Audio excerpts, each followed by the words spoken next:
Hi! This is my orientation para sa susunod nating trabaho. Diba? Ito yung pangatlong trabaho natin simula nung nagtrabaho tayo dito sa US. So, yung una sa gym, then hotel. Ngayon naman, may bago tayong ina-applyan at orientation na natin.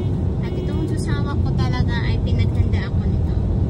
Dalhin ko daw to para dito daw natin isusulat lahat ng mga kailangan natin isulat or kung may papagawa sa atin doon. Kasi wala rin tayong idea ano yung magiging orientation natin doon.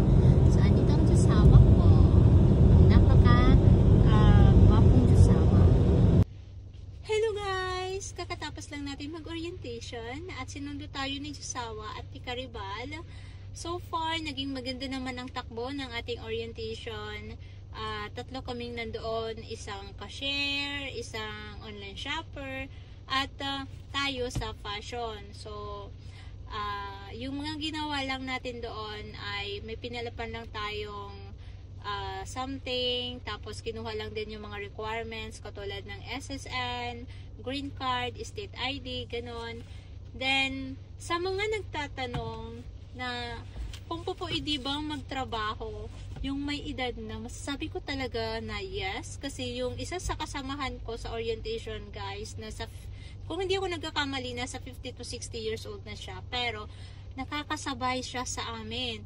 Isipin mo naman, napakalaking store na nilibot namin ng I think mga 1 hour or more, at talagang lakad lang yun ha, as in lakad. So, yun na yung ginawa namin ngayong orientation, yung pinakita sa amin yung mga dapat at mga dapat naming malaman sa store. Yan. At ang sunod nating balik sa store ay next Monday. Kasi mayroon tayong kailangan pag-aralan sa computer at mayroon daw yung exam. Sana naman may pasa natin yung Diyos ko. Ayan.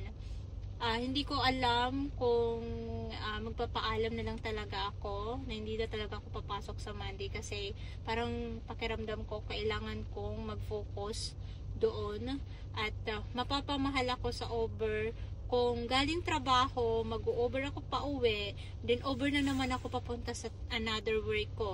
So, mapapamahal ako dyan. So, ang binabala ko talaga sa Sunday ay magpapaalam ako na Sunday na ang aking last day kasi wala talaga tayong choice, diba? Ayoko naman maubos yung sahod ko sa trabaho ko ngayon sa pag-over lang kasi galing sa bahay papunta sa bago kong trabaho, ang bayad ay nasa $21 to $23 plus tip pa yun, diba? So, magkano lang naman ang sinasahod ko dito sa trabaho ko.